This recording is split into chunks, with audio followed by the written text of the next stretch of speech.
Viewers, good day, brothers and sisters, wherever you're watching. I want us to just briefly dissect the Nigeria's president's 5 minutes broadcast and the matters arising therein. There are a lot of issues that border with the broadcast. Though it's 5 minutes, and many of us watched it. So, but first, I want to replay it, and then we take on from there. My dear citizens, I am very grateful to God and to all Nigerians for their prayers. I am pleased to be back on home soil among my brothers and sisters. In the course of my stay in the United Kingdom, I have been kept in daily touch with events at home. Nigerians are robust and lively in discussing their affairs, but I was distressed to notice that some of the comments, especially in the social media, have crossed our national red lines by daring to question our collective existence as a nation. This is a step too far. In 2003, after I joined partisan politics, the late Chief Emeka Ojukwu came and stayed as my guest in my hometown.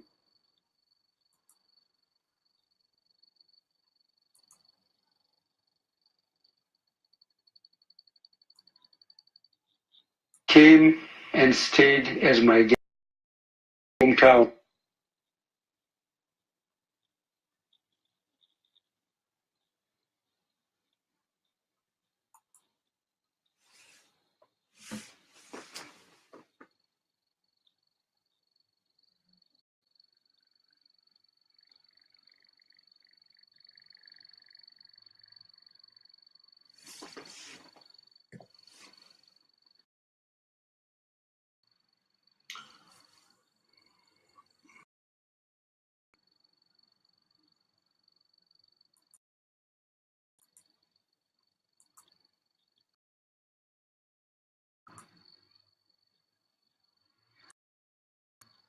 Yeah, I think something is a bit wrong there, and without waiting for broadcast. Many of us saw, we watched and heard what was said. Actually, the summary of the broadcast is a 5 minute speech. It borders on patriotism. We'll look at who is a patriot when it comes to Buharis' statements. There are key Nigerians went a step too far, especially with what. And in many of my broadcasts, I kudos to the social media for giving the world, particularly Nigerians, the opportunity to air their opinion, the opportunity to get out their grievances, opportunity to inform the wider what is happening. The way it is with Nigerians, so it is with many other people from around the world. And this is innovation, because this is one of the problems we have in Nigeria, because Nigeria is a killer of talent. Nigeria doesn't want positivity. It doesn't want progress. It loves retrogression. And because of those at the helm of affairs, this things has become the order of the day. You can see your president there saying that Nigeria went too far in discussing issues that resonate with them, issues that affect them. That being too far? By discussing what is important to you, by airing your opinion. I mean, what's democracy all about? That's one. He talked about to his 2 days parley with Ojukwu, that Ojukwu went to Daura and they discussed, they discussed extensively on the issues of Nigeria, and that the unity of Nigeria is sacrosanct and it is non-negotiable. But what do I have to say about that? We've witnessed administration came on board that their machinery, when it comes to information, it's just all about propaganda. Buhari is a propagandist. Most of his acolytes are just interested in propaganda. They've been lying there. We have them on record. We have that this government is all about lies. Nothing. Many people have grown.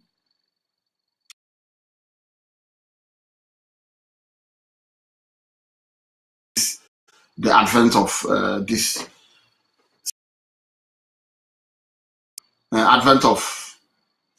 the social media, there are nothing to hide. Now they think that this is the olden days whereby many people do not talk. Many people are afraid to talk, and there's no when there's no iota of truth, and people still take it hook, line, and sinker. But it's no longer the order of the day. He was saying about his 2-day parley with Ojukwu, and this is a man who led his people in Nigeria's desire to annihilate them. And not only that, he has always stood his ground for the emancipation of his people, to redeem his people from the effort to subjugate them. Ojukwu went into partisan politics in order to get his people on board. It doesn't mean that if he has the chance, he will not take his people away from Nigeria, because Nigeria represents subjugation. Nigeria represents master and slave environment. Nigeria is run in like fiefdom, by the powers that be, and we know that there have been a lot of literatures on that. It's been practical. The way Nigerians are found in all over the world, drawing waters, hewing wood, sweeping the streets, are evidence to what is happening in the country. So, and people are excavating facts, bringing out quotations, informations, and things that transpired even after the 2003. He said there have been a magazine which Ojukwu gave an interview, the Newswatch magazine of 2004, in which he did not hide his feelings about the position of his people, and if given the chance, the direction he would take them. And I happen to be one of the people who have met Odumegwu Ojukwu in his place in Enugu, when I was about to launch my book, Wida Ndi Igbo, which I dedicated to him. So Ojukwu, from many times I have seen him and I've met him as a person, have not reneged on his desire to free his people through his actions, through his activities past and before he died. So Buhari was lying in that his statement. So from his statement again, he said Nigeria is non-negotiable, but he's lying. Nigeria is negotiable. Even marriage between two people that have kids, if the marriage is not working forward, if they want to get things going, they will talk. They will sit down and talk in their bedroom, on the bed, wherever they find it conducive for them, they iron out their differences, or if they see that it is irredeemable, it will be non-demetis. They will call it quits. So if Buhari is saying Nigeria is non-negotiable, he is a liar. He is wasting his time. This generation will not take it like that. Nigeria is very much negotiable, and this is what we are going to do. The enemies, like I said, they are very much afraid. He's afraid. His people are afraid, and that is why they are panicking, because he who says, who keeps beating a child and said the child should not cry, is living in a fool's paradise. And his speech is filled with threats. There's a lot of threats in that speech, and this is to tell you that has not repented. He's a very wicked man. As long as you will never know peace. I'm not praying for his death or for him to continue to be sick, but as long as you are a wicked person, as long as you don't find it, you don't deem it fit for other people to have peace, you don't respect other people, then you'll be having problem. You will have sleepless nights all the rest of your life. The sleepless night has not even started, because his speech is all about threats. He's threatening, but we are not afraid of this, because this fight, this agitation, this demands, this desire to get to where we want to go is a desire we have in mind, putting in position our children and the new generation. So he talked about that people have the freedom to do what they want to do in any part of the country, business and stuff like that. But those who issued threats of massacre to Igbos from October 1st, they've not been arrested. You know, this is why we don't believe in this man. We don't believe in these people, because we antecedents, you know, we have been, we know the fact. Nigeria is just at the tip of our palm. Some of us are authority in the history of the country. I'm an authority in the history of Nigeria, and the characters of the people therein. So, and the characters of people like Muhammadu Buhari, we don't believe him. We don't believe his people. We are not Hausas. This is what people like Buhari need to understand. We are not Hausas. We cannot be subjugated. Slaves. Hundreds of millions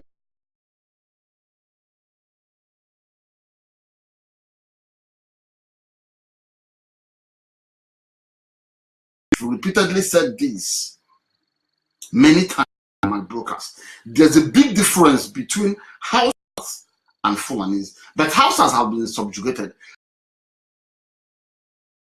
The rest of Nigerians are not. Even if they want to be, my people can be slaves to Fulani. And this is the body.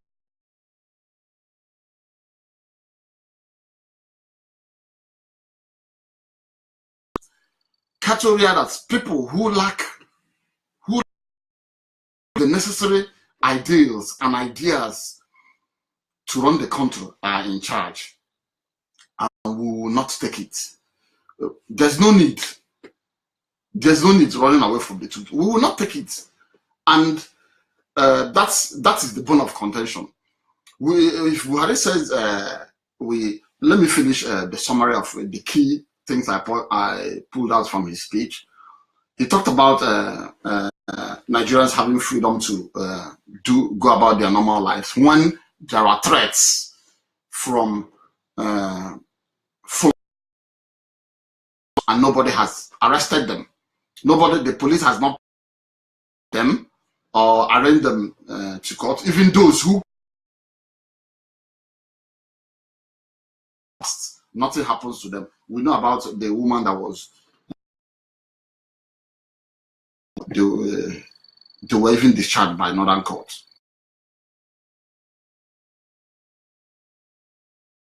About the beauty and attraction of a federation.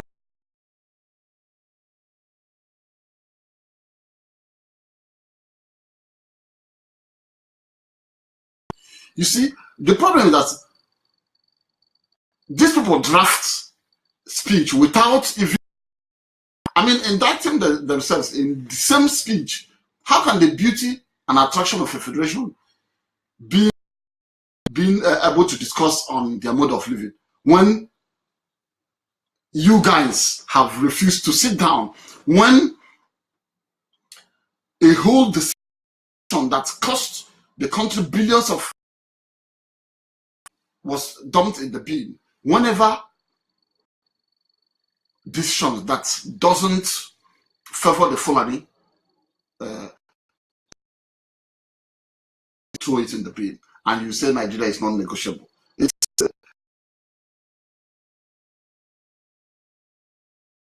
very, very much negotiable. And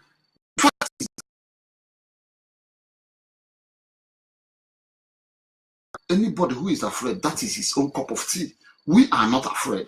Well, it's not about talking, telling those of you who are living abroad to come back. No, we are not afraid. I am not afraid of anyone. I mean, this is democracy. We are not talking of, well, we are talking of what we want, and it's a fundamental human right. We have, I mean, we have the right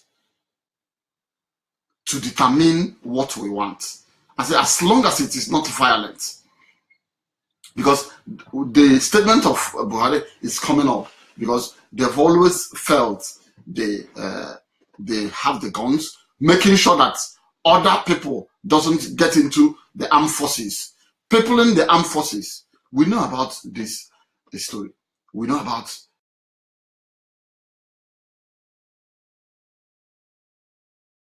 continue to agitate peacefully until we get, because the stake is very, very high. It's not about it's not all about keeping quiet. It's about making sure that the system collapses.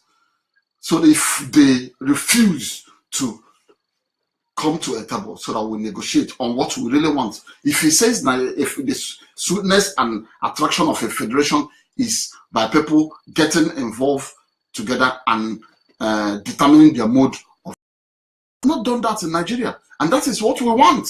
Yes, he is right with that excerpt, but is he living it? I mean, you cannot just say something and do another thing. So that is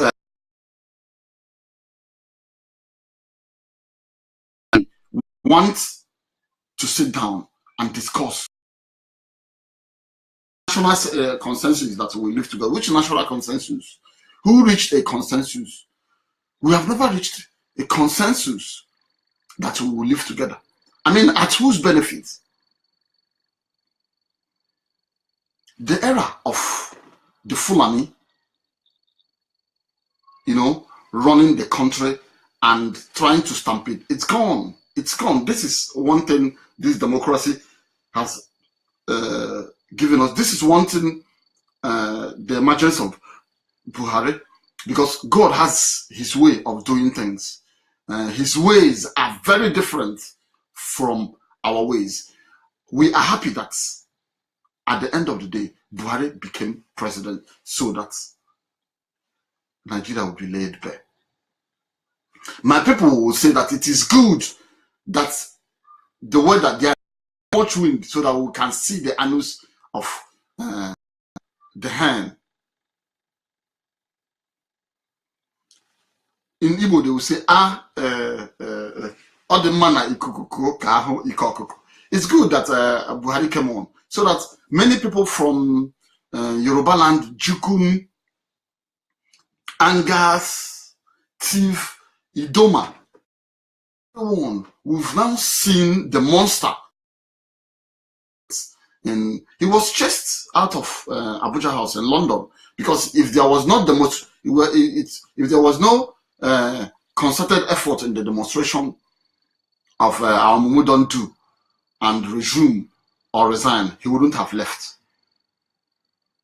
So anything that's Nigeria is all about fallacies, and many Nigerians are not interested in what's going on, but we need to be interested in what is going on, because a lot happen. We can't keep suffering ourselves. We can't keep hewing wood, sweeping the streets, licking the asses of people, going into foreign country and doing all sorts of menial and criminal jobs in order to survive, when we have all it takes to become what we want at home. The only way is to balkanize the country, and we'll get what we want, because we can fix ourselves. There's no doubt about it. We'll fix ourselves effectively well. And because if we keep waiting for Buhari and his brothers to fix Nigeria, it can never happen. These people lack the mentality to fix the country. They are very wicked. They just want their neighbors to serve them. You've seen the example with Hausa Fulani. I have said it many times. Hausas are their servants, and that is what they want the rest of the country to be involved. But unfortunately, how can a blind man wanting somebody who has two eyes, how can a blind man lead someone who has full sight? It is not possible. And we are not Hausas, because Hausas are perpetual servants. I've told many Hausas who listen to my program, who call me or talk to me. Yes, I know that many of you doesn't want Nigeria to disintegrate because of the situation you find yourself. But unfortunately, your Fulani masters, they are trying to extend their sphere of influence in the rest of Nigeria. It's not possible. It is not possible, because a king cannot serve his servants. The Fulanis are servants to us. They can never, Lord, even if they like, they can be eating the oyemon. They are still not bigger. So, and that is where they're having issues with us, because one, light and darkness can never interact. It can never interact. The Hausas are perpetual servants to Fulanis, but the Fulanis want to extend it. They want to extend it through their policies. Even the British giving them Nigeria is not enough, because the people that have were put together with them are bigger than them, mentally and otherwise. They try to use genocide to annihilate the people of old Eastern region. At the end of the Civil War, how many years after the Civil War? 40 years, 50 years. We've seen just 40 years and we've bounced back again. A new generation has come back stronger. And this time, we have said enough is enough. The advantage is that many people who have been under slavery in the Core North have woke up. They have woken. Even there are many Hausas who have been looking for a way to liberate themselves. Unfortunately, they've brought in their virus into our place by pregnanting some of our women, raping some of them, and having bastards among us who are now talking a lot of rubbish, making gibberish statements, telling us that we will continue serving people who are not even up to being our slaves. But anyway, I'm not here to call anybody slave or this, but the fact is that the statements of Buhari is just bereft of ideas. When it comes to patriotism, he is a very unpatriotic person, because if he was to be a patriotic person, he would have just resigned. 100 days and is enough reason to resign. He is not capable health-wise, mentally he's not capable to lead Nigeria. He himself knows, but him and his people They have made sure they tightened everywhere, even making sure that the acting president couldn't even act. So is this the Nigeria who will continue to have hope? There's no hope in the country. I mean, there's no hope. A country that doesn't offer hope to its people. Buhari is talking about, he's getting uneasy about the issue of Biafra. Buhari stood on the UN podium and said that self-determination is an inalienable right. He talked about the independence of Palestine, and he talked about the independence of Western Sahara. Are we not aware of that? So you cannot go to the United Nations and instead of you to make broadcasts that will better your country, Nigeria, you went there making broadcasts talking about Palestinian independence and Western Sahara independence, and you don't want us to.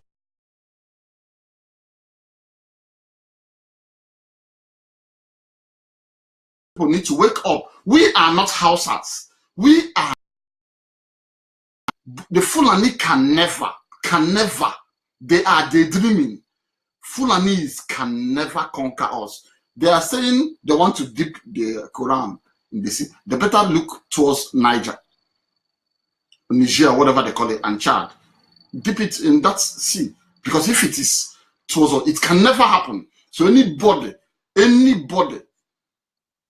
within us who thinks we subjugate ourselves to the Fulanis. And when I say Fulanis, they are the cornered. Stop the. You guys should wake up and understand the history. They are the people running the cornered.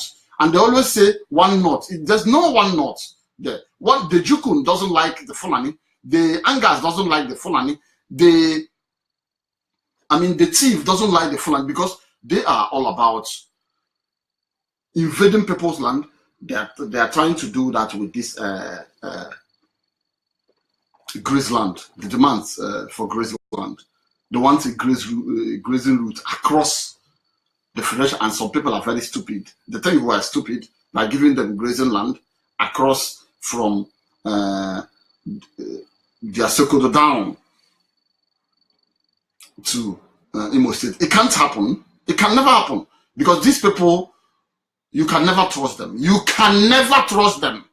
You can never trust them. We learn by history. We are living by history. So anybody who doesn't understand, who doesn't have a sense of history, is having a wild goose chase. We are alive. We will not. We will train our children. So some of you who think that we will chicken out, we will never chicken out. We are not even afraid.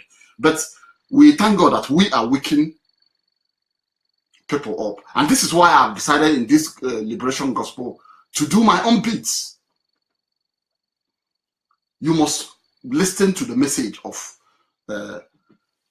Nnamdi Kanu. He's right on his message. Forget about his personality.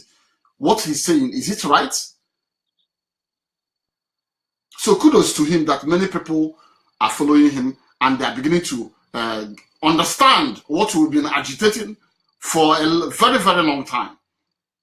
Yes, because he's now using the tactics Nigerians want to hear. Vulgar words, rotten words, bad words. Yes. Why shouldn't it be used? Which other thing is rotten that somebody is sick, knowing fully well that he is sick, he keeps being in power, he doesn't want the country to progress, he just stays there. I mean, you don't want to move and you don't want other people to move. Somebody who calls himself a president went to a foreign land and stayed, and he's treating himself and is very proud of that. He's not even ashamed that the hospitals in Nigeria are now reduced to health centers. He's not. These people lack shame. These people lack shame. So is this the the man we should believe in? Is this the people we are supposed to believe in, that they will rectify things in Nigeria? I mean, why should we be afraid? Why should we be afraid? I'm not planning to shoot anybody. I'm not planning to kill anybody. But I'm saying that enough is enough. If Buhari said the sweetness and attraction of federation is that people, those involved, should work out how they're going to live, why can't we sit down and talk? If Buhari said we shouldn't talk about Biafra, why should he go to the United Nations and use the space, the time frame meant for him to brief the international community about Nigeria and Nigerians and the things we're going to come? He was talking about the independence of Palestine and Western Sahara. And he doesn't want us to talk about Biafra. If he thinks the sweetness of federation is to sit down and iron out how we're going to live, then we have to sit down, because there's problem in the country. There is problem in Nigeria. It is a matter of fact that we must sit down and iron out our differences. There's difference. I mean, there's mutual distrust. We don't like you. I'm not hiding that. We don't like Buhari and his people because they don't mean well for us. So whoever don't mean well for you, must you like the person? I mean, I hate Buhari. Is it a crime? I have the right to hate him because he doesn't like my people. He doesn't want the progress of our land. So by any means possible, we want to have our freedom and fix our things. Fix things the way it should be. Have a greater future for our next generation. This is the task our generation has. We must rectify things. It must. So this is why I look at the election coming up in Anambra.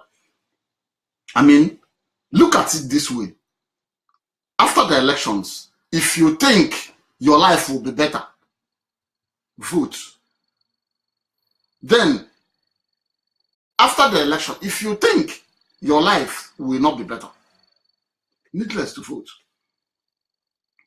Because it's not all about voting election. It's about how are we benefiting from the system. We are not benefiting from this. A lot of rubbish laws on, I don't want to talk about many of them. There are a lot of things wrong with Nigeria, and this is where we have our concern. A lot of things are wrong with the country. So this 5-minute speech talked about all the things. It talks about all the things wrong with Nigeria. The writers of the speech, unfortunately, this has been happening. The country is all about propaganda. The country is all about lies. You know, the Buhari himself, who talks about, who read the speech, is a man of lies. His people are just lying, but unfortunately, they are dealing with people who are superior than them. I've said it many times. We are not Hausas, because Hausas are their slaves. Hausas are their slaves. Anybody who is Hausa and who wants to prove me wrong, drop your facts here and tell me why you are not slaves to Fulanis. Because you are slaves to Fulani, they've matched themselves, Hausa Fulani, thinking that using you, they can intimidate the rest. But I thank God the minorities in the north are waking up.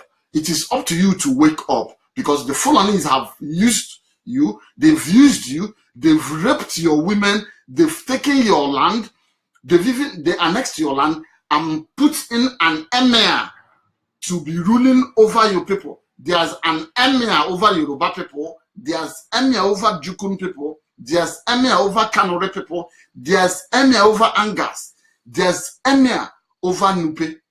Fulanis has been ruling you people. But the Igbos are their nemesis.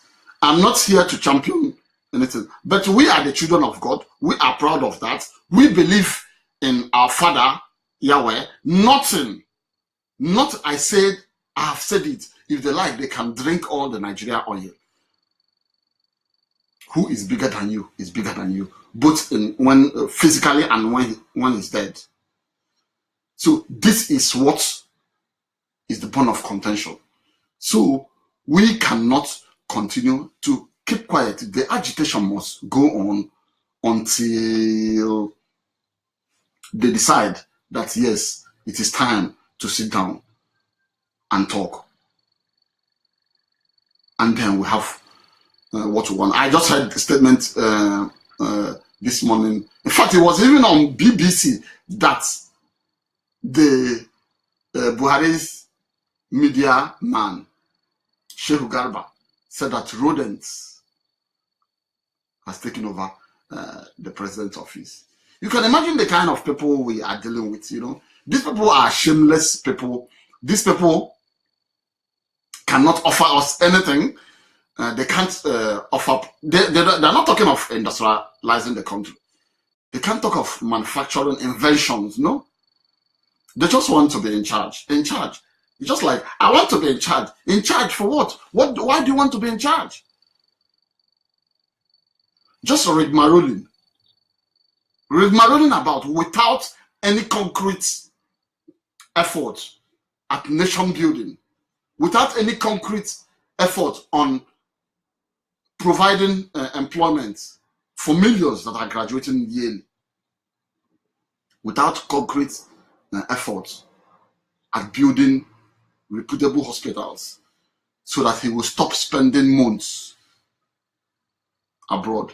Shameless people went to London and spent over 100 days trying to cure himself. If he wasn't snuffed out of Abuja, he wouldn't come back. Because they think they're ruling over houses. I mean, they think they are ruling over houses who have been perpetually subjugated not to talk. Hausa women has no, has no say again. Even their parents, they come to Hausa homes, take off their women without anything, go to almost every Hausa family. In that corner, you see trace of Fulani blood. This is what they are doing. So it is difficult to separate them from the houses. And that is what they are doing. That is what they want to bring. They want to export it to part of Nigeria. And they want in the East especially. That's what they want to do.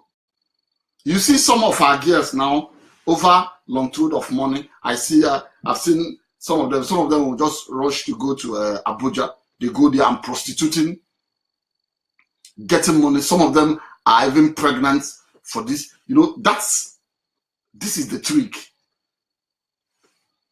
of the Fulani elite, you know, to subjugate Nigeria. But, you know, we can't keep quiet and this will continue. A lot of things are. We have to take out our people from the country because it doesn't benefit us. The terminal bridge, the Niger Bridge has been an issue of politics for a very long time. Imagine if we have our political destiny in our hands. What is Niger Bridge? What is Niger Bridge? Niger Bridge, we just do it in within few months. It will be erected. I mean, what is dredging the River Niger, the Onitsha axis? We have seaports in Calabar, we have in One, we have in Warri. Nothing is happening. We are talking of the calculated stigmatization of our people through policies. Some people ask stupid questions. Who doesn't know that the federal government has made sure that policies are against the economic growth of the old Eastern region? Who doesn't know about that? I mean, we don't even have an international airport. Everything is politics. Imagine, common Sokoto, Kaduna, Kano. Name them. States that are not viable, states that depend on our oil revenue, have international airports. Their pilgrims bound for Saudi Arabia move from their states direct to some of the cities in Saudi Arabia, like Mecca and Jeddah.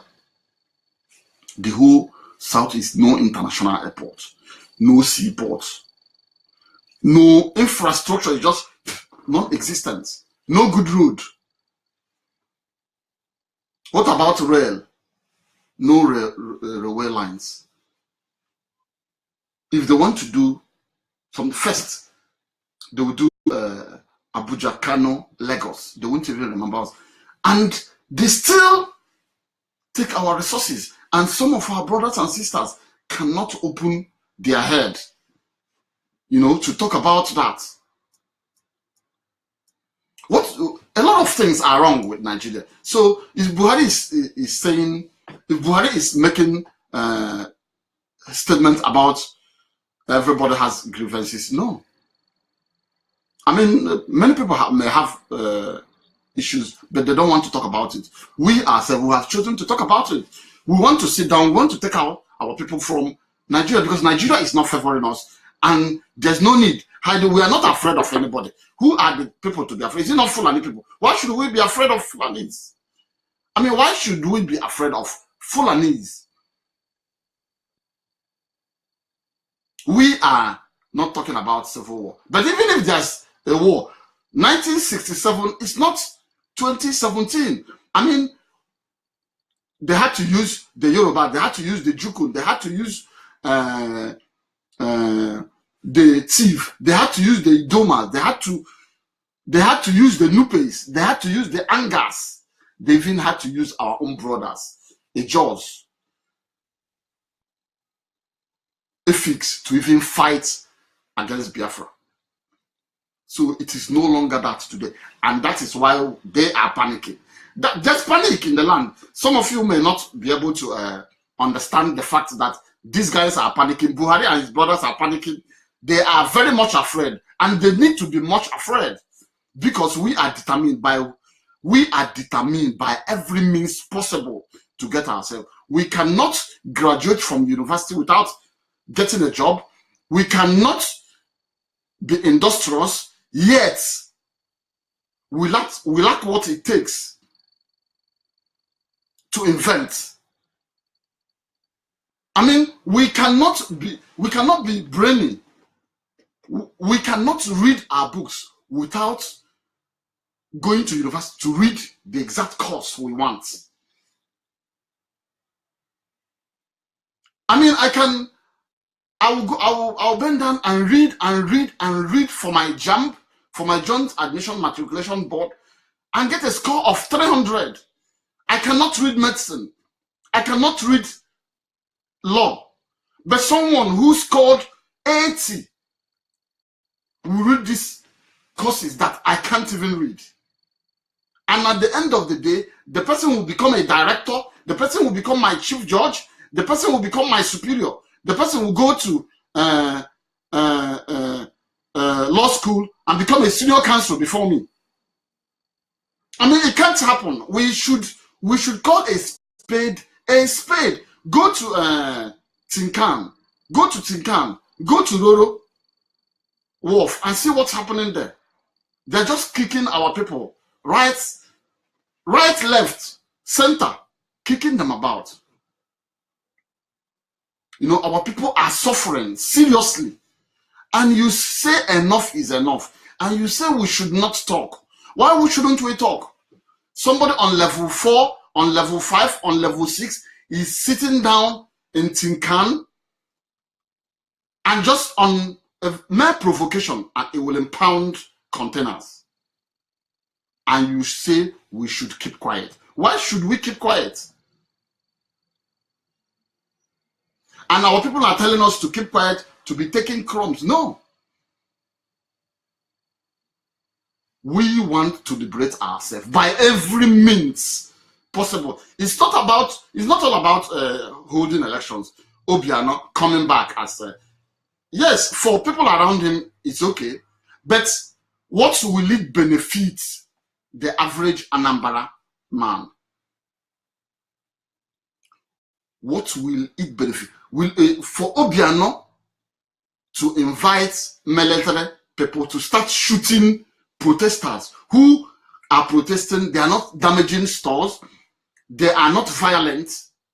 I mean, I've been to many countries around the world. I've seen protests. I've seen protests. In Nigeria, if you are protesting for the government, there'll be law enforcement agents guiding you. If you are not protesting, if you are anti-government, then your life could be in danger. You know, these are the things. A lot of things are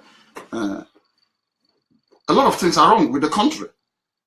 It's not all about hatred. No, we love Nigeria. I mean, who fought for Nigeria's independence? Some of you who know how to read, search the history books. I mean, who fought for Nigeria's independence? Who were the people that did much for Nigeria to be independent? And what were the hopes? And Buhari is talking about the unity of Nigeria is non-negotiable. Who is he talking about? On whose behalf? I mean, the unity of Nigeria is very much negotiable. We will negotiate it. Nothing can stop it being negotiated. The unity of Nigeria must be negotiated because it's favoring some people, it is not favoring others. And we will not take it. This is why we are Igbos. We are irrepressible. Nothing can bring us down. Nothing. Because as long as you are with God, you can never fall. You can never fall. In as much as we have our own problems, we are destined to reach our promised land for the sake of our children upcoming, where everybody will benefit, where everyone will be happy, where everyone will have what it takes to have access to things of government. I don't need to genuflect to anybody in order to become what I want. It's my contribution.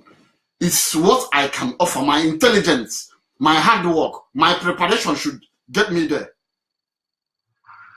I mean, I'm not proud of Buhari. He is not my president because he doesn't have what it takes. We know he doesn't have what it takes. I'm not insulting his old age, but he doesn't have what it takes to lead Nigeria.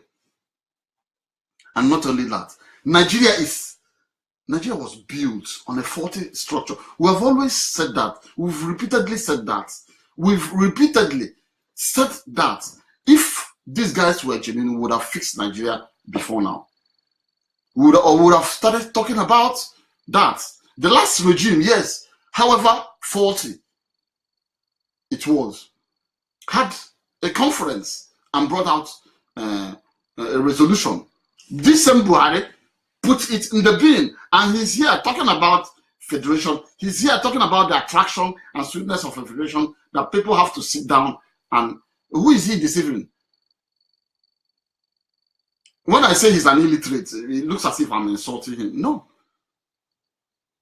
We've done that. Where is the white paper? I mean, where are the resolutions, the conclusions of that sitting? But because it did not favor the Fulanis who have made the Hausas their masters, he had to put it in the bin. And he wants us to keep following. No, it's not possible. You know, this is where I am having problem with some of my people. We can't be second-class citizens. I mean, an Igbo person cannot be president of Nigeria. Let us face the fact. So those of us who are saying we have to play along with other people, we have to align. No, there's a gang up in Nigeria that an Igbo person cannot be president. I've sat in numerous meetings by the corner. I laughed over it. I just kept quiet. We cannot achieve our goal. We cannot reach our El Dorado in Nigeria. We don't hate Nigeria. Meanwhile, we are the real nationalists in the country because we travel to every length and breadth of Nigeria and develop it as if it's our land. But these people, can you say of the same about them when they won't? They are scared. Why are they scared? I mean, well, we're not threatening to kill anybody. No. The culture I grew up in loves visitors. We love visitors. We welcome visitors as long as they come. I mean, this is why we offer kola nuts. When you have a visitor, we offer kola. This is a tradition. We offer kola nuts, offer some other things that can be improvised for kola to welcome the visitor. In Igbo cosmopodology and worldview, welcoming visitor is something that you cannot take away with, and we value human life. So this is where we are having a clash with the rest of Nigeria. And unfortunately, they have ganged up. They don't want an Igbo man to be president. So, but you want us to be with you. Are you sick? I think you must be very sick. How can you want us to be part of Nigeria and we cannot lead? Everything is falsified. Census population is a blatant lie. Policies are retrogressive policies. Policies that will take us to retrogression instead of progression. That's what we battle with in Nigeria. So, brothers and sisters, Buhari's 5 minutes broadcast is just laughable because, one, it's an irony.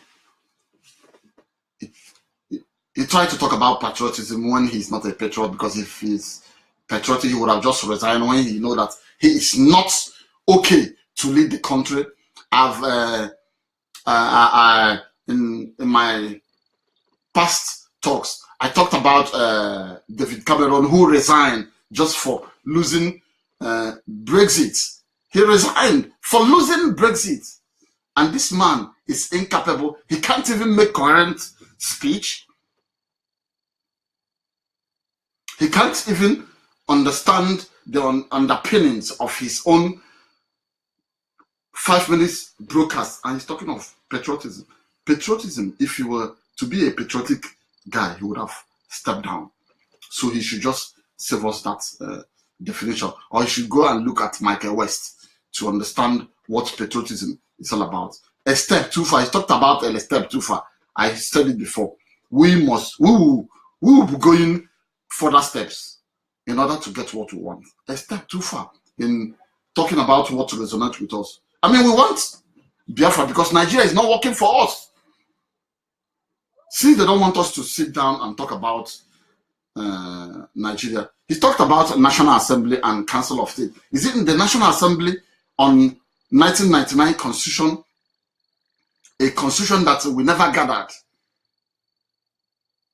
We'll be keeping quiet, but because we don't have the chance, we need to come together as a people and get a constitution if we want things to be free. But because the 1999 constitution cements the imbalance in the structure of Nigeria, this is why they said that was why they tried to get a bill for a structure. It didn't work. It was voted down because they've allocated themselves more members. You can imagine Northwest only have 7 states. Northwest, where you have more of Fulanis and Hausas. 7 states. You can imagine.